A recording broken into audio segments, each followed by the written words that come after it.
Hi, everybody. Thank you so much for joining me. I know I say this a lot, but I mean it every single time. I have such a beautiful guest for you today. I am so excited to talk to him. His name is Ethan Schiff, and Ethan is the founder and owner of Optimized Health Coaching. But he's got such a story and he's got such a background that I think you're all going to want to really listen to this guy talk about his own story and how he's come to be doing what he's doing right now. He's a health coach, but he's focused on health goals, but it just goes much deeper than that. And you know me as a psychologist, this is my geek. This is what I love. So I'm so excited to talk to him. We talked briefly a little while ago planning for this podcast, and I purposely sort of let that all go out of my head because I just want you to hear his story. I want you to hear how he's come to do what he's doing in such a beautiful way. So welcome, Ethan. Thank you so much for being here. Do you want to tell people a bit more about you? Sure. Well, first, I want to say thanks for having me. I'm so excited to talk to you and to dive into all of it. So, yeah, I'm happy to jump right in. Yeah, Um, tell us a yeah. bit more about your coaching, what the focus is, because it's unique. And I think it's really something Yeah. your perspective on it is quite unique. Yeah. Yeah. Thank you. Well, and I know we'll get into it, but a lot of the coaching work that I do now is based on sort of what I wish I had in the past. And when we dive into kind of some of that, it'll make more sense. But Optimize Health is an integrative health coaching practice. There's myself and a couple other awesome coaches on our team. And, our focus is helping people hit their health goals, whether that is for some people, it's weight loss, for some people, it's fitness, for some people, it's just kind of like building healthy habits and kind of in the midst of a busy and stressful life. Um, but our big focus is doing all of it without this kind of quick fix, all or nothing, extreme obsessive diet culture mindset that I think almost everybody has fallen into at some point. It's like that mentality of, I want to lose 10 pounds as quick as possible, or I want to Mhm. do this, or you get super motivated and commit to so many things. And then real life sets in and you can't keep up and you go into that shame spiral and you beat yourself Mhm. up and you stop. Like, we try to help people, yes, hit whatever goal you want, but let's do it in a way that is sustainable, right? Let's do it in a way that actually feels good and is enjoyable. And so I use the phrase practical wellness for your real life Mm. because the idea is we're working with people where you're meeting with a coach every week and you're talking about your schedule that week. You're talking about your social plans or if you're traveling. So we bring in real life into this, whereas I think most of the time the disconnect is people are building out their health goals in these kind of ambitious ways that don't make sense for real life. And through my personal journey, which I know we can get more into, Yeah. I think the other element that has been so important is the reflection piece and the learning piece and like the self auditing and that deeper kind of emotional work and the mental work and understanding how that connects to food and your body and like the role food is playing in your life.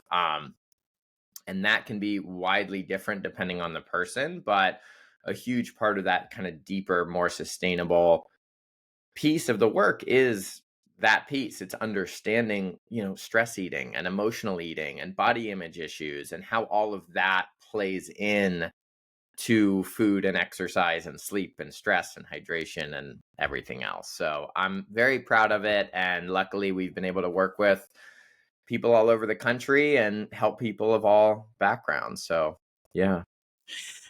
So much in what it's just so much I want to talk about. I'm so excited. Such a geek.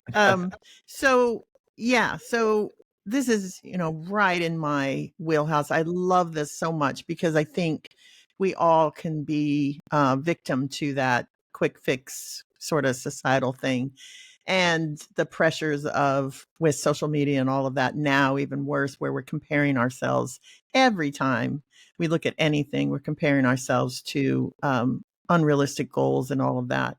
But I Totally. know the way we feel about ourselves and our body is also related to our mental health and the way in which we understand ourselves and think about ourselves and accept who we are in that sort of way. So I love Mm. this stuff. And I think you come to this from your own unique perspective, I think, right? Based on your own Yeah. history with this. Do you want to tell us about that, your own journey with, your body and your acceptance of yourself? Yeah, absolutely. Thank you. Yeah, so for me, I got into this space and became passionate about this because I struggled with it for most of my life. So, I grew up in the Midwest in Columbus, Ohio, and I first started dieting when I was in middle school, I would say, and my family was kind of a classic dieting family, I would say. My mom was always doing Jenny Craig, and me and my brothers were doing Atkins diet together. My dad was 400 pounds. My dad really struggled with his weight. He ended up having gastric bypass surgery. So in our family, dieting was kind of the norm. And I think that's also kind of a reflection of the culture at large. It's like, I don't know anybody who's never been on a diet before, So I think there was a lot of that going on. And over time, I just continued to gain weight. And I would do these kind of yo yo diets where I would lose 10 pounds and gain it back, or lose 15, but then gain back 20. And it was always that kind of yo yo dieting thing. And at my heaviest weight, I was 312 pounds. And at that point, I had been dieting for over a decade. And I kind of had this realization of like, well, if there was anything else in my life that I spent 10, 15 years on in a focused way that I was not seeing progress or results, I would never keep doing it. But with dieting, for some reason, that's such an autopilot. It's just kind of like what you do. It's just like a normal part of life. And so I went through this process, which sounds kind of radical, but it was basically, what if I like put pen to paper and unlearned everything I'd ever been taught about food and exercise and my body and what I'm supposed to be doing? Like, what does that look like? And I remember doing this, like writing things out. Here are the stories. Here's what I've been told about this. I'm supposed to look like this. I'm supposed to do this. This is healthy. I need to eat this way or whatever. And that unlearning process basically gave me this blank canvas to go, oh, wait, if I remove those messages, then all I'm left with is my actual life, like currently, not all these past stories or marketing messages or anything else. And so I went through what ended up being a 2-year process of kind of going completely backwards or in opposition to all of those messages. And it was, what would losing weight in the slowest possible way look like? What would it look like to feel good every time I moved instead of beating myself up? Like asking those questions.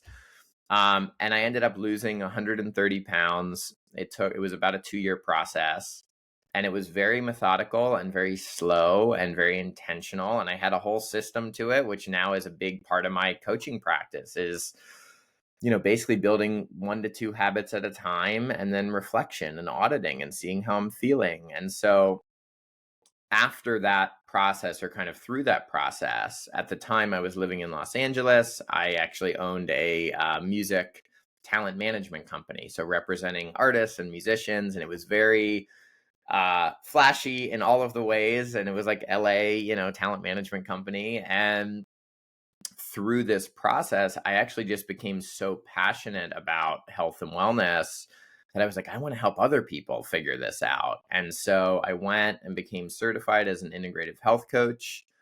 And I dissolved this business, this music company that I'd owned for a decade. And I dissolved it like relatively overnight. And everybody thought I was crazy, and still probably do. And I started just working. My first client was my mother-in-law, for free. And it was just like helping friends and family out. And slowly word kind of spread. And several years later, yeah, that's how it's unfolded. But the two main pieces of my journey were, one, this kind of like habit development, slow, one thing at a time approach, because I found that I could actually rack up wins that way and like celebrate those wins and build positive momentum. And that momentum, pushed the boulder down the mountain sort of after a while. And that removed that negative shame spiral that we all go in. And the second piece, similarly, was understanding my emotional health. And I think everybody does this. I think men do this a lot, but I think everybody does this where it's easy to just work more or push more or tell yourself I need to do this crazy thing, and in this context that's some crazy workout or some intense restrictive diet or whatever it is. People can apply that to work or other things as well, but the ability to slow down and soften and go, ooh, what am I actually feeling? Like what is food doing for me right now? Why am I feeling this urge to eat this thing, without judgment but with trying to understand it? I could get to the root cause and be like, oh, actually, it's a relationship stress or a work stress or a family stress or a whatever thing that I actually need to be focusing on. And the food is just kind of a band-aid. And that totally rerouted a lot of my thoughts around body image and self-worth and self-esteem that are all kind of tied together. So it was kind of Mm. a cluster of a lot of different things, but that habit development, slow and steady process combined with the emotional health piece are kind of now the basis of a lot of the work we do with clients every day. Yeah. Wow. Eh, I was struck when you were talking, well, several times, but I was struck when you started talking about, you thought I need to do something different and you wanted to unlearn messages. Hmm. And where did that come from? Where did that impulse to do that? Because I'm a psychologist. I'm cheering you on going, yes, but where did that come from that you thought I need to unlearn this? It's so interesting. I didn't have some specific like eureka moment of like, oh, I need to unlearn messaging, and that it wasn't as direct as that. I think I had so many low points around food and my relationship with food and my body, and a lot around binge eating and a lot around just like everything to the extreme, that I think I just hit that point where you're just like, screw this. Like, this doesn't work. This doesn't feel good. I have to figure something else out. And I think it was at a place of, okay, I want to work on my health. And I think whereas in the past there was that element of, all right, so I'm going to gear up and Monday I'm going to start this thing. I think I just like didn't have that in me anymore. It was almost like an Mm, exhaustion. It was like, yeah. oh, I have to do that again. I kind of know that's not going to work. And I think it led me down this path of like curiosity and kind of, so what else could it look like? Yeah. Yeah. Um, but still a really important step because I speak with clients all the time, some who are struggling with weight, some who are struggling with just acceptance or self love Mm, for a variety of reasons. And what you talked about, that turn toward yourself to unlearn, what was so critical about that, I think, from a psychological standpoint, is everything about the diet culture. It feels like we're at war with ourselves, right? Everything's about, I have to restrict, I have to, more willpower and just do it and all this stuff. And it's this external rejection of who we are, and feeling like we have to bring in something to, so we can approve of ourselves, we can love ourselves. mm, And what you did there by the unlearning, you turned back toward yourself and said, no, I need to go within. I need to understand myself. That mm. was the beginning, I think, of you accepting yourself in such a beautiful way, because we're at war Well, with ourselves, don't you think? Like this constant rejection of ourselves into, like you talked about the shame spiral. Can you talk more about how that was important for you to understand in order to take the turn toward, accepting and loving yourself? That shame spiral is so yeah. strong, I It think. is, and I think what you just said is so brilliant and wise, and it's true. It's like, just to touch on it, what you said, so much of the way we view our bodies and health and wellness and exercise and any of these kind of like quote unquote wellness terms is all based on the external. And I often say to people, it's like, your definition of wellness is usually just whatever messages you've received in like social media ads at this point. Yeah. So for some people, that's like, oh, I have to have the perfect morning collagen smoothie that I saw this person make on Instagram. Or for some people, it's I have to do these workout classes because my friend's doing it. And to your point, all these things are external. And when it's external, you immediately compare yourself. And then you're comparing yourself against a false reality that doesn't even exist. Yeah. And so you're never going to win against a reality that's not even there. Yeah. You know, it's like set up to fail. Yeah. And then it leads into what you're talking about, which is that shame spiral. And I think this is maybe the most challenging or destructive or difficult thing for anybody, including myself in the past, which was that feeling of, you know, telling yourself you're supposed to look a certain way or supposed to have a certain routine or behavior. Then I always describe it as like real life sets in and you don't sleep well. And so you wake up in the morning and that workout you told yourself you were going to have the motivation to do. And in your head, you were like, Rambo going into the gym or whatever. And then you're like, oh, but I didn't sleep well. Something as simple as that, which happens to all of us, can reroute everything. And if Mm. I think the deepest level of it is if your self-worth is coming from this wellness behavior, then it's not just missing your workout, it's an attack on your entire identity. Yeah. And so it goes into this deep, deep spiral where you tell yourself you're not going to eat the dessert at the wedding you go to. And then you're at the wedding and you eat the dessert inevitably because dessert is great and we all love it. And then it's not just dessert though, right? It's an attack on your Mhm. entire sense of self and your worth as a Yeah. human. Yeah. Yeah. And that is way more unhealthy than the dessert. That's the challenging thing, is like the shame and the guilt and the stories we tell ourselves and our self-hatred and self-punishment and beating ourselves up. That is actually worse for our health than any food we could eat. Yeah. And Yeah. that's, I think, the challenge is then you go into that spiral where you eat the thing that you told yourself you weren't going to, you beat yourself up for it. And in that negative headspace, you need or look for comfort, which becomes more food often because you're already there. And then you go through that cycle. And then at the end of that, you go, well, on Monday, it's going to be different. And so I'm going to start again on Monday. And the problem is that cycle just keeps repeating because why is one Monday different than any other past Monday unless you change the sense of worth concepts, the identity concepts, and maybe what I often describe as like changing your expectations. Like, I do this with every one of my clients. It's like, is the expectation, let's talk about it. Like, is the expectation in day one together that you're never going to eat pizza again? Is the expectation that you're never going to eat dessert? And people laugh. They're like, that's crazy. And I'm like, I know, but in the moment, you're going to beat yourself up when you eat that pizza. So we should just talk about it up front so that you can remind yourself that was never the expectation, Yeah. and it's like changing that narrative and kind of the value any certain workout has on you or any certain food has within your larger goal, I think is just so powerful. And it's something that's often overlooked.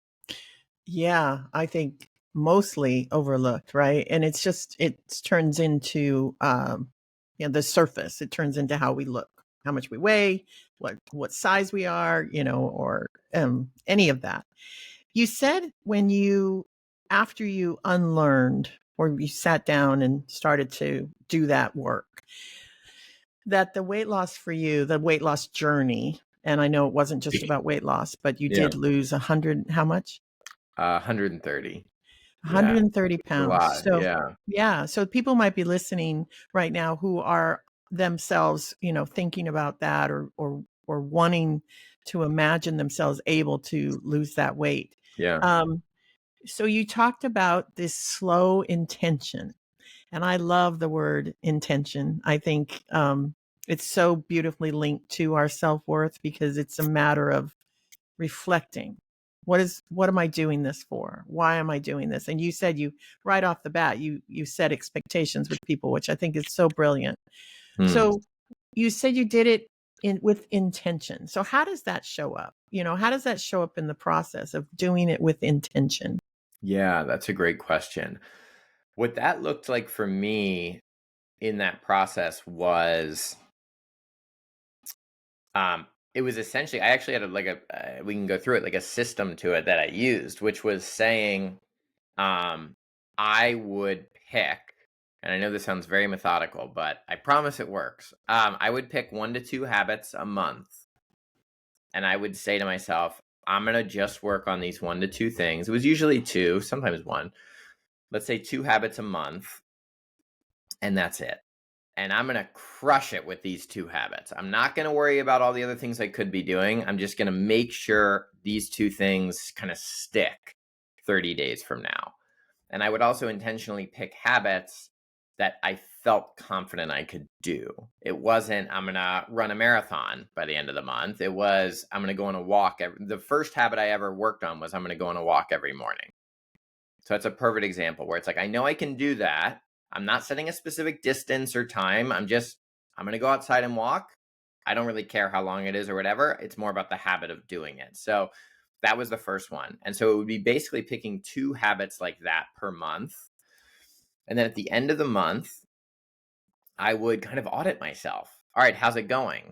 I could either at that point pick 2 more habits for month 2, or if these didn't feel like they were sticking, okay, why not? What do I need to adjust? Are they too ambitious? Does it not make sense for my schedule? What's going on? And what ends up happening is maybe the first month you are going in opposition to everything you'd ever told yourself you should be doing. So it feels like I'm not doing enough.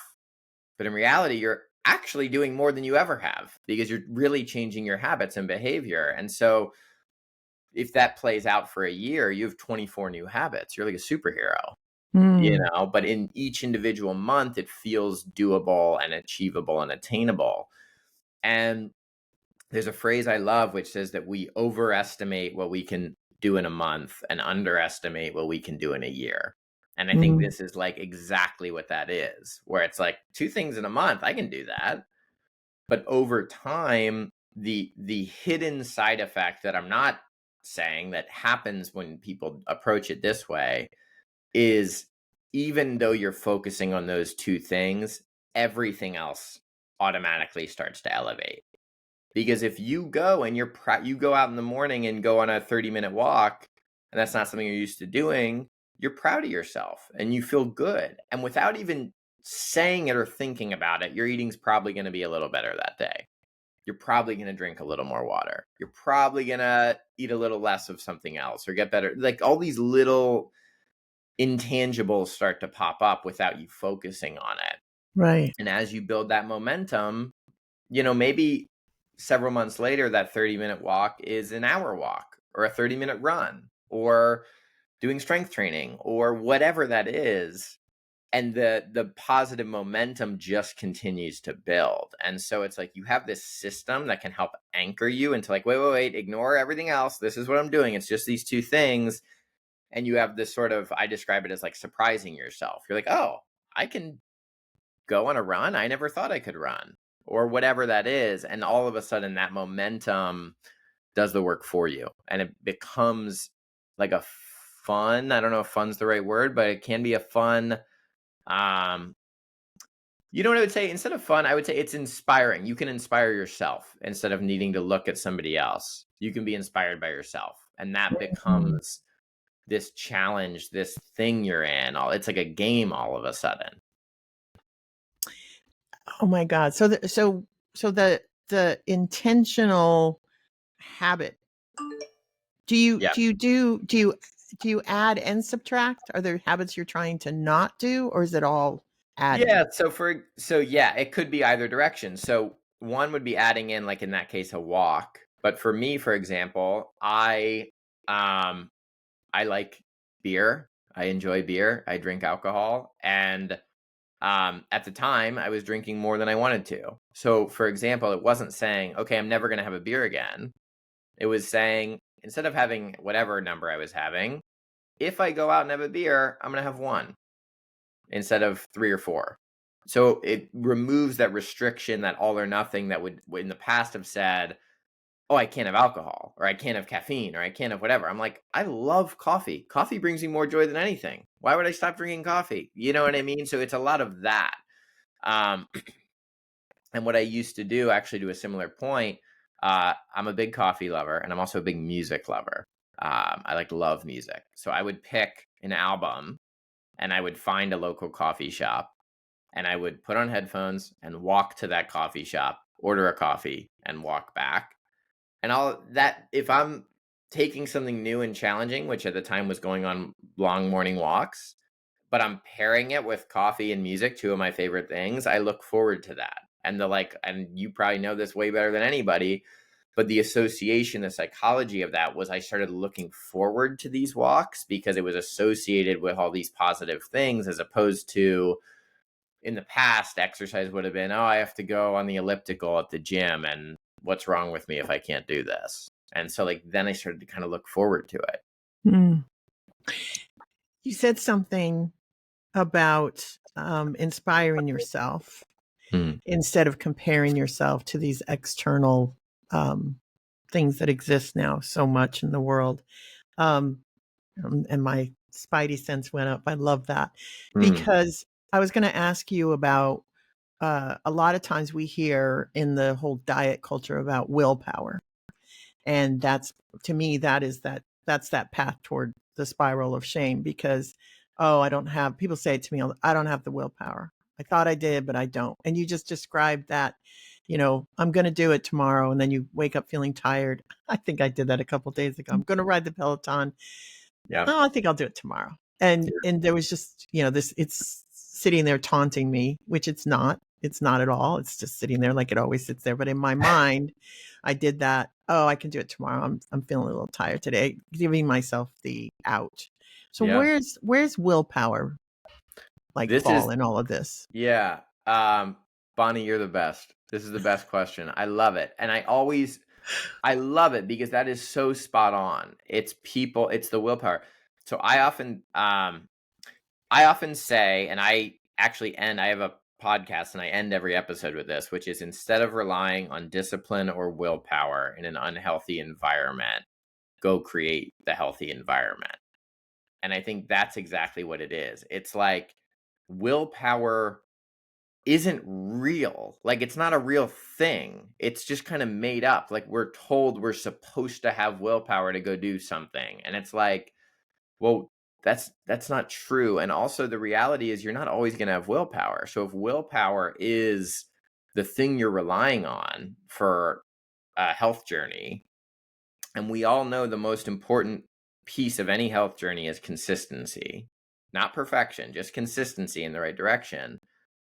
If we know consistency is the focus and we know willpower is not there every day, they don't work together. Like, it's not the solution, but we focus on it, And I think, kind of in a more practical way to answer it, instead of kind of like philosophical, I guess, would be,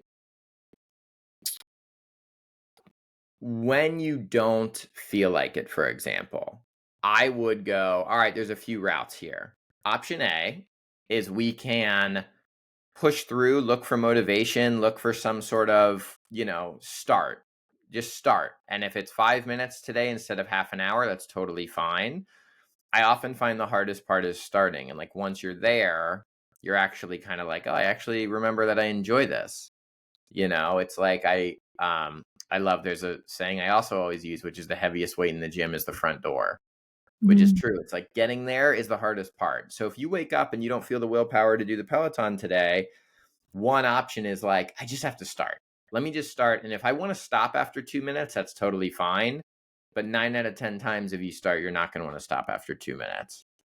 The second route would be going like in that kind of more emotional realm. So that's kind of the more like physical, like, how do I just start? The more kind of emotional side would go, let me like audit what's going on right now. Okay, let's like calmly think about this. I'm not going to beat myself up at all. But if I'm not going to do my workout today, the challenge I would often give is, that is totally fine, as long as I agree with myself that that's not going to have this ripple effect that makes me say screw it and the whole day is off. and I'm going to go eat as much as possible, and I'm going to drink as much as possible, and I'm going to essentially abuse myself because I didn't hit my workout. Hmm. Because that's often part of it too, is we go, oh, well, today's off anyway, so I might as well Right.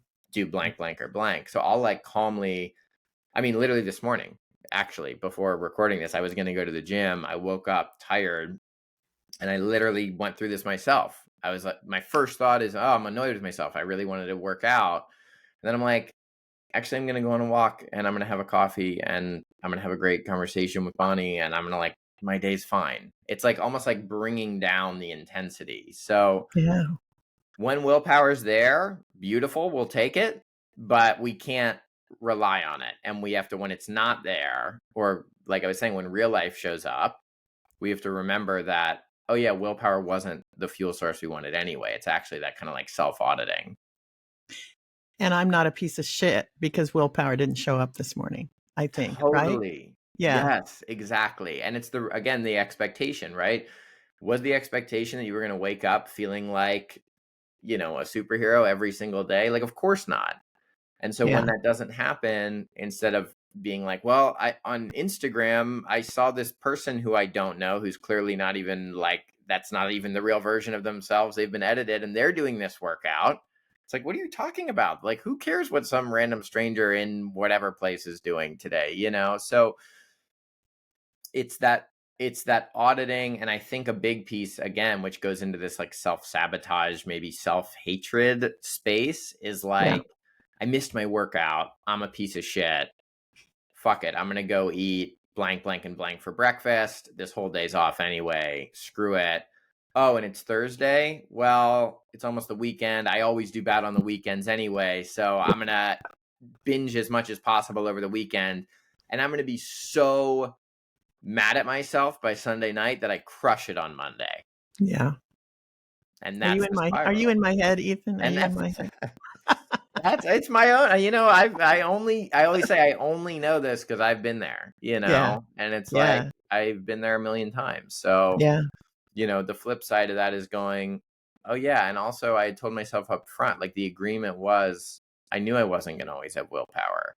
And instead of going on the Peloton, I'm going to take that time, and I don't have the energy for a Peloton, but that 30 minutes, I'm going to go I'm going to go cook something healthy now to have for lunch. Like maybe that's your workout for the day, is cooking a healthy meal for yourself later. Like that kind of stuff. It doesn't have to be as binary as like, I do this, this, and this. Otherwise, I'm unhealthy. Yeah. I love the whole turn back to yourself. It's like this is just kind of my mantra with my clients all the time because uh, our impulse is to turn away from ourselves. Our impulse is to hate ourselves, is to judge ourselves, to shame. And obviously we go off on some journey then that is just as we all know, it's that's the root of yo-yo diets. It's the root of a lot of mental health challenges where people, they're just they're down a path of self-judgment, of self-hatred, and the journey back to yourself is difficult because you don't like yourself right now. So Mm. when you say do an audit, I wake up, say do the Peloton. Ugh, I don't feel like doing the Peloton. And then I go, whoa, what's happening right now? Instead of, I knew you weren't going to do the Peloton. You always say you're going to, but you never do. And Right. that Peloton's dusty from the last time you were on that Peloton. That kind of language. Mm-hmm. I love, like, the first step is just to wait a minute. What's going on right now? What could I do? How do I feel about myself right now? And I love inspire yourself, compare yourself to yourself, inspire Yes. yourself. I love that because Mhm. that's turning away from that other journey that is so self-destructive and self-sabotaging, and turning back to yourself and saying, you actually know what's going on with you better than anybody in the world. Whenever people say I'm going to do therapy to get advice, I'm like, well, don't come here because I don't give advice. You know Yeah. yourself so much better than any of us. And I'm sure I can hear it Mm. in your voice. You're giving clients a chance to start to trust themselves, which Yes. builds and then builds in that tiny little incremental way. And it's not a big flashy, oh, I lost 10 pounds in a week, because it's a lifestyle. It's who you are. It's not some, oh, I'm going to fit in these jeans, although fitting in a good pair of jeans is not a bad thing. But I love the whole focus on turning back to yourself so that you can learn to trust yourself, Yes. um, that you can treat yourself with love, not to get too cornball, but to love yourself in a way that says, you know, it's great that you lost that weight, but what's far more important to me is what you are now preaching, what you are now teaching, what you're now working with clients on, is this sustainable consistency of saying, let me listen to me for a minute instead of that stranger on Instagram or that, Yeah. airbrushed Absolutely. photo on the cover of Vogue. I I just love it. And I don't, Mm. I love glancing through Vogue like the best of us, but I just think there are a lot of things out there designed to challenge us to compare ourselves to, as you put it, things that aren't even real. Yeah. And that happens with mental health. Also, that happens with when you were talking, I'm thinking this pertains to everything in our mental health journey with ourselves. Everything you're talking about. It's not just weight loss or fitness, or it's the way in which we should connect with ourselves in a way Mm. that says, I'm going to check in with me, not with you. Yeah. And I'm going to see what I think about this. And I love that. I love that. Yeah, I really do. I think it's so profound. Mm. People are very, very fortunate that you have gone into this, because I don't think I've talked to anybody, a health coach, that has this kind of real perspective about it. And then the practical, because you can preach all day, trust yourself, love yourself, blah, blah, blah. And if you're like, yeah, right. Okay, how do I do that? I can't fit in Yeah. my jeans. I don't have any clothes right now that fit me. Yeah. I hate I me, I you know? I think what you just said is so important, and I appreciate that so much. And I think to that point, the practical piece is huge, because when somebody, I'm just imagining the person, and I've been there, who's waking up, beating themselves up, feeling like stuck, feeling like I've been doing this forever and I can't, and all that kind of stuff. And it's like, what that person does not need is somebody telling them to do some boot camp workout, or that they need to just have more discipline or willpower and push. It's like that person already knows that, like, they already want to improve their health. They don't need the reminder. What they actually need is a practical, or the burnt out parent who's spread super thin and just trying to figure out life and what health looks like, doesn't need to go on a 2-hour run on a trail, or do an hour of meditation every morning. They just need like a healthy lunch recipe that they can do really quickly, so like the Hmm. practical piece is like, this has to work with your real life. And so Yeah. that's another thing when we talk about the setting expectations. Another thing I do with clients up front: cool, how much time per day do you have to spend on your health? What does that look like? There's no judgment. I don't care if it's 15 minutes. That's all good. Let's work within that. So, like, but we have to know that, because if your goals would take 3 hours a day and real life allows for 15 minutes a day, you're going to fail day one. Like, it's just not going to happen. So, let's make a Yeah. plan that can be done in 15 minutes a day. Like, what does Yeah. that look like? Let's work it through together. And like you're talking about, then you start to do it, and this makes sense, and you're proud of yourself, and you're inspiring yourself, like we're talking about. And like, I love that phrasing too, because I think that's what people need. They need to remember that they are the hero of their own journey. Hmm. Yeah. And it's all right here. You don't have to go anywhere for it. You don't have Yeah. to buy anything. You don't, it's within you. Um, I like to think of myself as a guide. I try to guide people back to themselves so that they can take away the whatever's happened to you, the messaging that you've um, ingested over your lifetime. I always say it's what's happened to you. It's not you. It's Mm. what's happened to you. And so if you kind of can imagine moving that aside and really hearing yourself, take all that noise just for a second and hear. So that's why that little self audit in a second, like ride the Peloton. Ugh. Well, what's going on there? Why do I have that response? It just Yeah. takes it away from the emotional spiral and it makes me go, oh, I'm talking to myself like a grown up and an adult and I can figure this out. It changes the whole tone inside your head. I love that. Love it, love it, Yeah. love it. Good. I Well, appreciate that so much. I told you when we started that I wanted to keep this to us 30 minutes, and obviously we've gone over because I could talk to you all day. I have like 20,000 more questions. I'm going to stop, maybe have you on again if you would be willing I was gonna say another we can time. do a whole series. We can do a part two. I'm here like anytime you want. This is great. I appreciate Great. it so much. So tell people again how they can find you, how you work with people. Because you said you work with people all over, so I'm assuming you work Yeah. virtually also. Yep. So our team, there's myself and then two other amazing coaches, Maddie and Katie. And we work with people. All of our work is on Zoom. So we have clients around the country.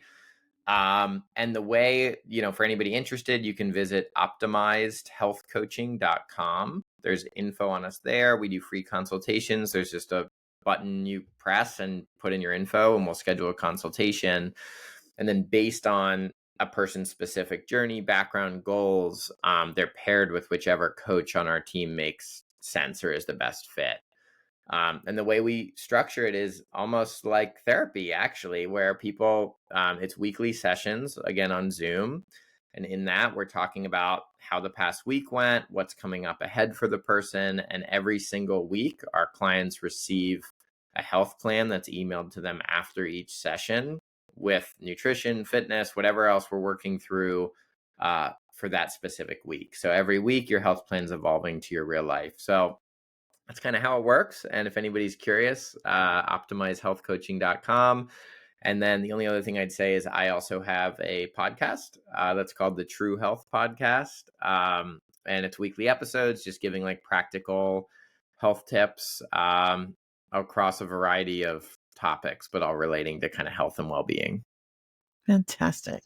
And are you out there on all the social media sites? Yeah. Everything on social media is optimized health coaching. And then my personal one, I'm on Instagram, which is just Ethan Schiff. But health coaching wise, it's optimized health coaching. Fantastic. So people can go to your website and they can click on the consult and have a free chance to talk to you about everything we've talked about today, what their concerns are, Yeah. what they're looking for. Fantastic. Yeah, absolutely. Fantastic. Well, Ethan, this has been such a pleasure. I think you're helping a lot of people in a very unique and wonderful way. So good on you. You inspire me. So I Mm. really, really love that what you're doing. And thanks so much for joining me today. Well, thank you. I've loved talking to you. And yeah, anytime you want, I'm always here. I really appreciate it. No problem. So listeners, thanks for tuning in. Look for Ethan, talk to Ethan. He's just a joy. And if you're thinking about therapy, just know that I also do a free consult. So if you go on my website, which is Bonnie Wims, 1M, you can click and speak with me for a free consult to see what therapy is all about. But today we got to talk to Ethan about health and how therapy, in my head, how a therapeutic approach is so much more sustainable in my mind. I see this as a holistic approach that I just absolutely adore. So thanks again, Ethan, and see you guys next month.